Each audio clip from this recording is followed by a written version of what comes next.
Today we are going to be looking at the importance of the retroversion in a number of different exercises and working towards a kind of varied form of Parighasana. So the retroversion itself is this idea of the buttocks coming down, the pubic bone coming up. So it's like a wheel that's going backwards essentially. And we're going to start off by doing an exercise which requires a lot of force in this wheel and its maintenance. Bring your hands onto your hips, your elbows coming back. Keep this retroversion, so remember pubic bone, it's actually more than that, it's the whole of the front part of the body going up and the part of the back body going down. It's kind of eternal circle if you like, yeah? So you've got to keep rigid with that. Rigid, I don't like it as a word, so let's just say firm and constant. Hips in line with the knees. Keep that going. Hands on your hips, elbows coming back, and you'll see that the action of the elbows going back does wonderful things to our solar plexus, and we can start as if we were a straight line from the knees up to our shoulders to come back as much or as little as we want. And then we can just come back, exhale, come forward, exhale, and with every exhalation you can see how far you want to take this back. You've got to keep true with the weight on the knees and absolutely constant with that retroversion. So maybe try and do it 10 times. Exhale as you're coming back, and the more you come back, the more you've got to be determined to maintain that retroversion. It's a very, very strong work, obviously, for the thighs as well.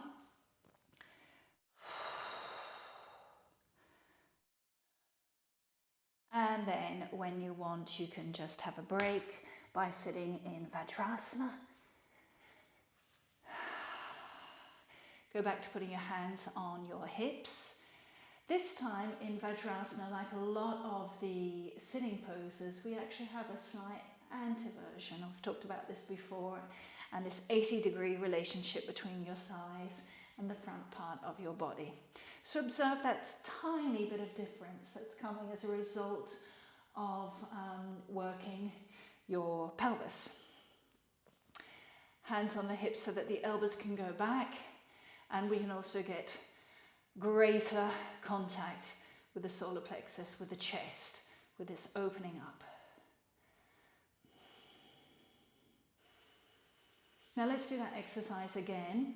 The first time I did it, my toes were tucked under. I'm going to try and put my feet flat on the ground. Experiment with both ways. If what you were doing before was more than enough, then just stick to that for now. Otherwise, you can join me and have your feet now flat on the ground. So first things first, knees under the hips, retroversion. So really feel this sweeping up movement of the anterior part of the body and this descending movement of the back part of the body. Lower abdomen is permanently going in. And then when you're ready, pushing down with the knees, pushing down with the tibia, pushing down with the top of the ankles. You're one piece from the knee to the hips, to the shoulders, to the head. And then you can come back. Do as many times or as few times as you want. The longer you hold it for, obviously the harder it becomes. And you can see that we're just thinking that we're one piece of wood, rather like Pinocchio.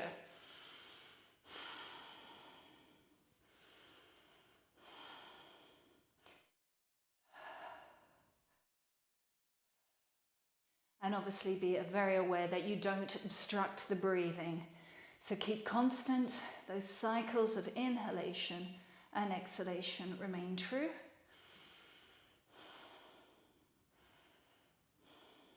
And when you've done as many as you want, you can come and sit back in Vajrasana. Relocate that anterior pelvic tilt, the anteversion, if you like, of the pelvis just slightly, which then sets up so wonderfully your torso. So you can do Vajrasana, being true to the extension and overall expansion of your torso.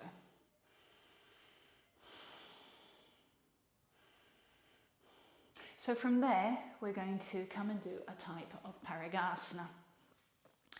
So you can either have your toe tucked under at the back or flat. One leg comes out to the side, the front of the leg comes forward, and your heel is in line with your knee. That's really, really important. If it's too far forward, your hips twist. If it's too far back, your hips also twist as well. So just be logical and try and utilize the symmetry of your body to facilitate movement. Retroversion also here, so think pubic bone is moving up, buttocks descending, and you're wanting your hips in line with that knee as well. Be careful that this doesn't happen, so the knee is in front and the hips go back, because as a result, the body goes forward. So alignment. Lower abdomen in, solar plexus coming up. And all I want to do is just with bent arms, bring them out to the side, hands in line with your shoulders, and really feel how strong that retroversion is. Push that pelvis forward to ensure that it's in line with that knee. Lower abdomen by contrast is coming in, and just feel the expanse there. Go back to the breathing. Drink in the inhalations.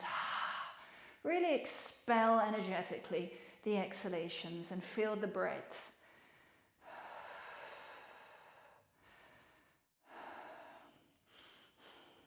Okay, and then you can bring your hands onto your hips and just change side.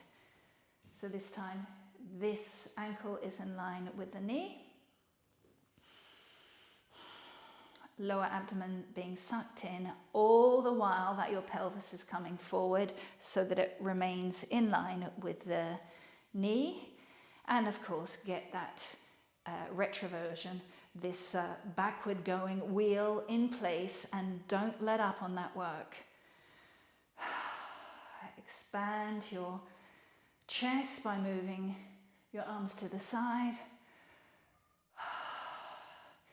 Enjoying not only the extension, but feeling the breadth at 360 degrees.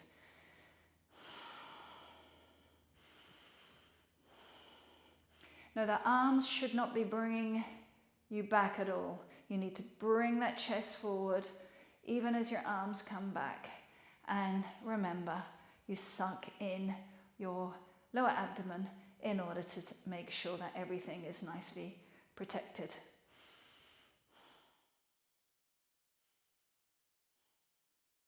And then you can just come into Vajrasana, have a break, maybe with your hands on your hips as well. Think about the previous instructions and discussion I've already had about Vajrasana. So look at that 80-degree alignment or angle. Feel the chest going forward as the elbows go back. And go back to drinking in the air, expelling the air and feeling the complex of your torso just getting wider and wider. And then you can come up again. This time tuck your toe under the toe of the bent leg, that is. Watch the alignment, get the retroversion, and then spread out your arms. Keep on pushing the buttocks forward, and then the more you push the buttocks forward, the more you can start to come up with your solar plexus and move back. And then you just come forward, leading with your solar plexus, coming back, leading with your solar plexus, coming forward, leading with your solar plexus, and have a break. Change sides And just in case you were a bit unclear as to the instruction, I'm going to turn on my side like so.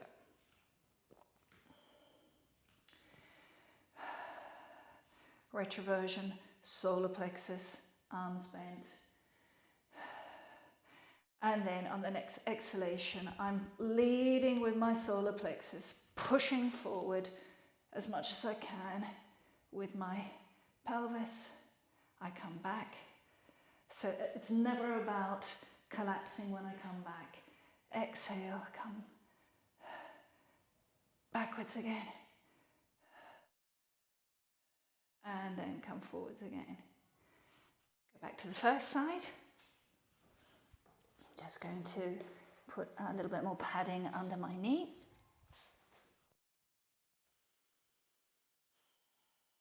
Tuck that toe of the back foot behind you. And we're going to go back again this time. But the arm of the bent leg is going to reach back just a little bit. If you can maybe get your heel, but don't try. Try instead to keep this nice and open and the pelvis moving forward. And then come up. Try it again. Exhale.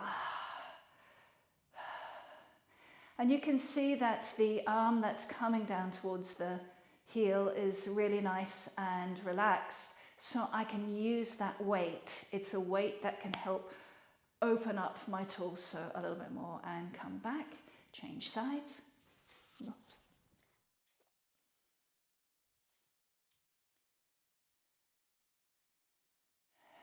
Get your setup.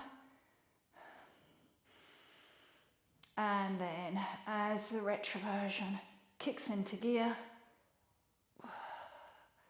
we can start to go back. And you can see that that initial exercise we did with moving back and forth with the pelvis is really, really handy here. Come back.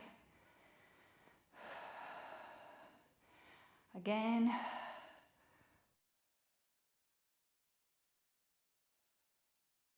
So there's a lot of work going into the back foot as well. And come back and sit for a moment in Vajrasana.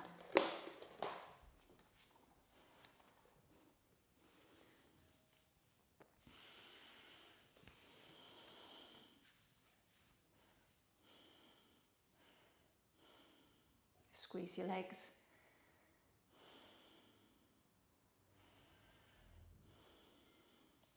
And we'll do that again. So back to the first side.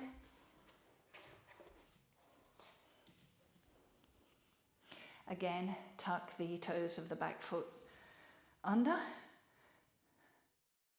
And then when you're ready, just coming and leaning back to a certain extent with your shoulders, opening your chest instead towards the ceiling and pushing that retroversion forward. Feel the heaviness of the arm of the bent leg. And then you can just come up and we change sides.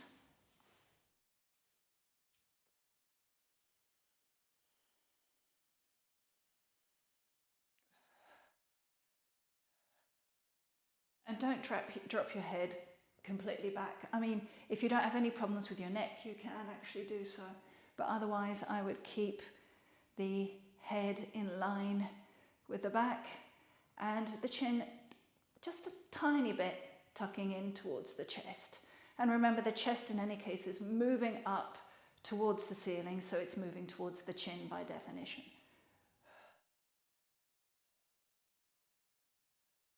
And then you can just come up and have a break.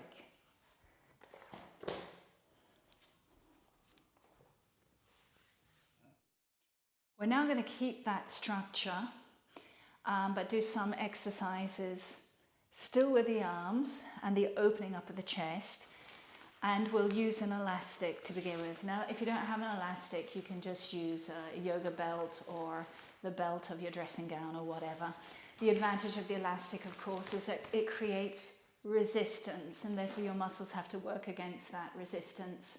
Strengthening therefore the muscles, and therefore the stronger your muscles, the more protected you are. So that's the kind of thinking behind it.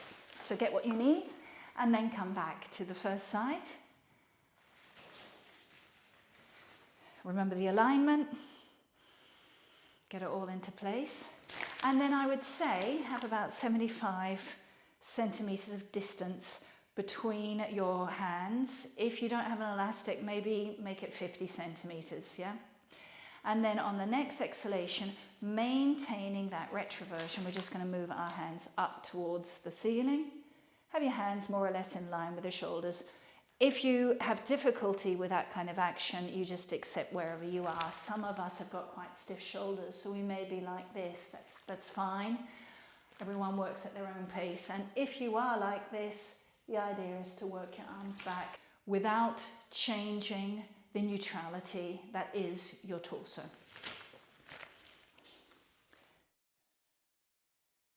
So retroversion, solar plexus, and then from there we're going to start separating our hands. So you can feel the resistance going on there, which is really, really good. You feel it in the arms particularly, but don't allow that resistance to drag your chest back. The chest needs to keep on moving forward and up.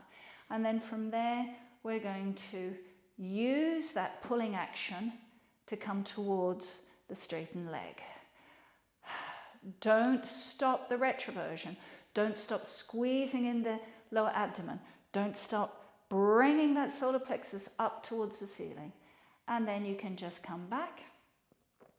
And then we go to the other side. So really use the extension of the elastic to help you feel the muscle work here.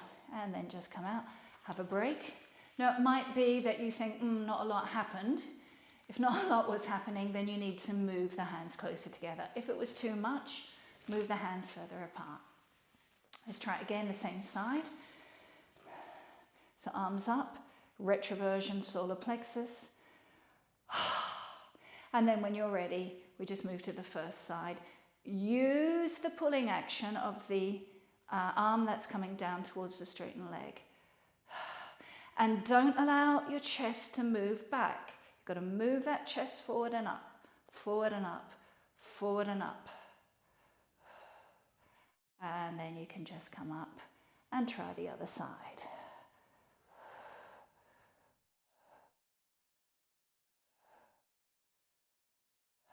Keep the breathing calm and regular.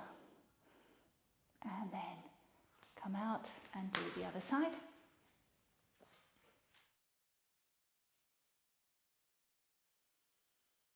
Get you set up. And then when you're ready, bring your arms up. Retroversion, solar plexus, what are they doing?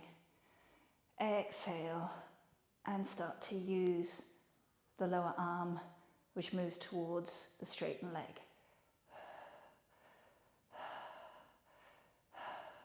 Bring your chest forward and up. Come to the center.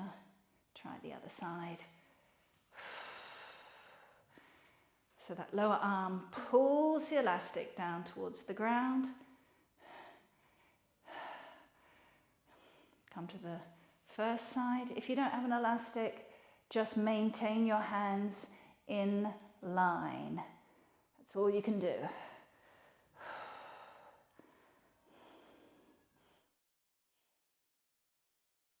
Second side.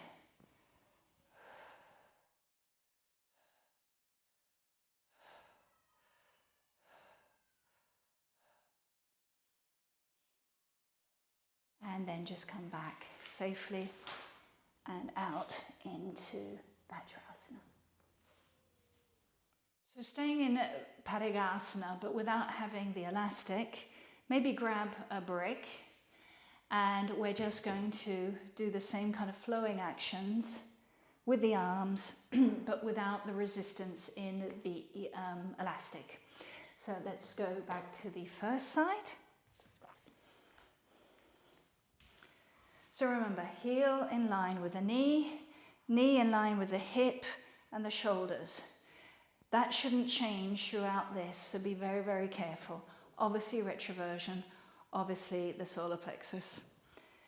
So when you're ready, exhale, and really don't think about going down, think about maintaining this alignment.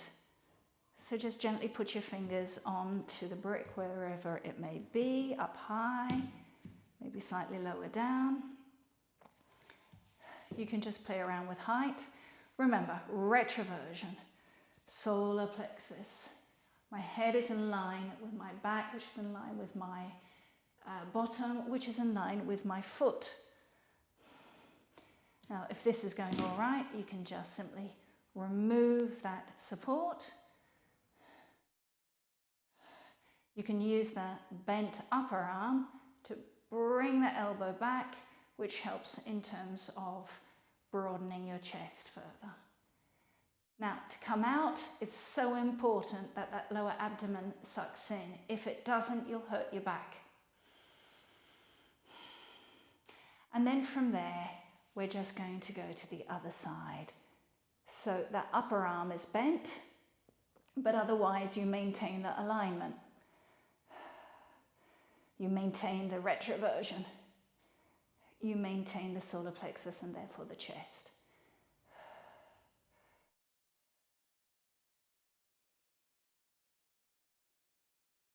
Come back to the first side. See if you can come slightly further down. But only start to explore where your limits are once you've set up everything that needs to be set up.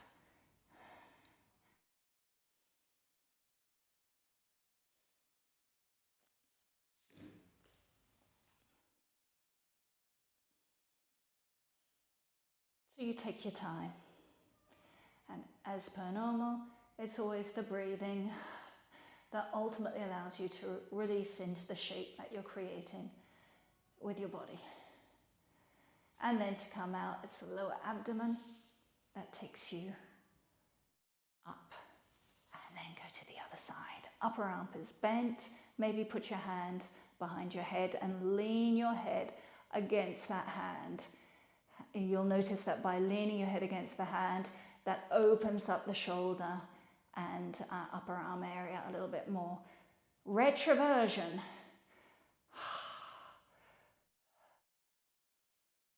And then you can come out and move to the second side.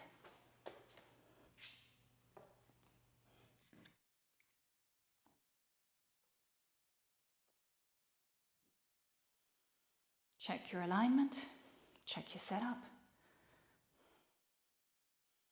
And then when you're ready, you can just simply come down. This might be an easier side for you, maybe more difficult. Just observe, don't criticize.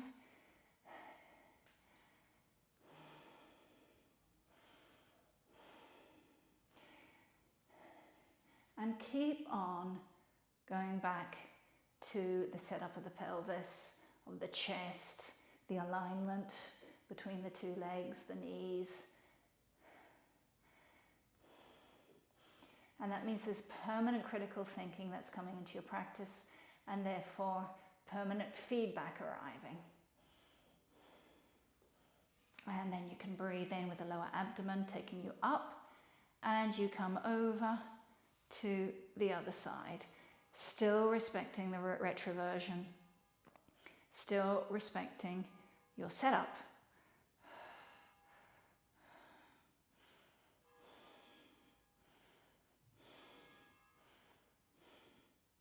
Come back to the first side.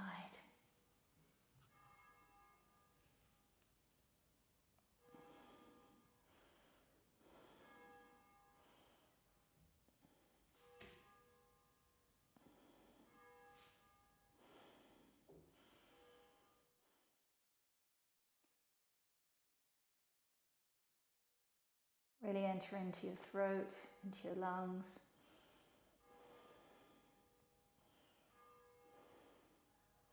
And then suck in the lower abdomen. Come up and over to the other side. Remember to weight in your head into the hand that's behind it. And feel how you can really open up the armpit and the chest area even more so by playing around with this weight.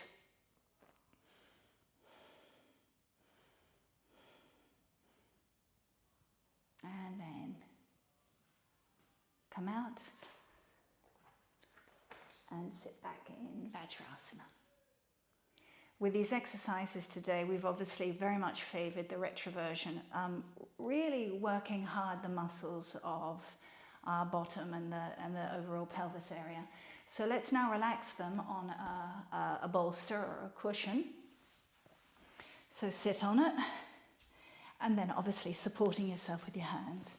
You can just come down and lie, and then exhale, and just allow your legs to move towards your chest. You can cuddle your legs if you want, or if you prefer, you could have your hands to the side or even behind you.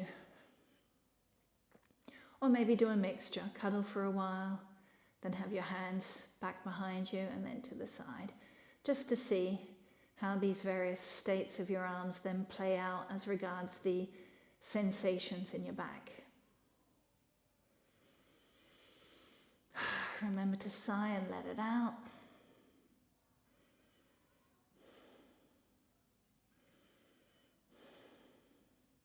And you want your legs to be gently squeezing together.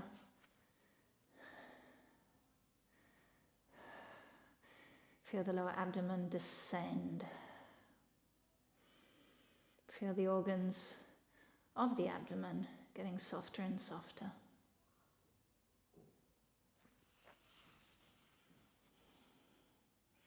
And if you're cuddling your legs at the moment, then with the legs, as I say, glued together, you could exert a certain amount of pressure to see how far those knees come down. It might not be very much, it might be very much. It depends on you, your flexibility, but also the history of your body. So again, just observe. And also every now and then do a belly sigh to release that lower abdomen, particularly if you're bringing, and by that I mean pushing the tibia, the shins, down towards the front part of your torso.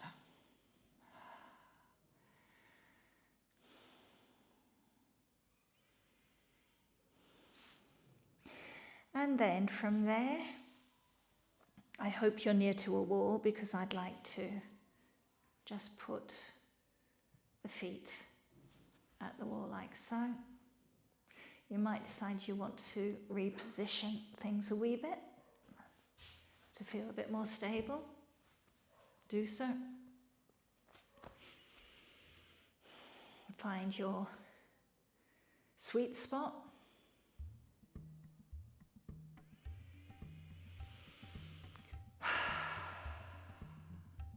Let it out.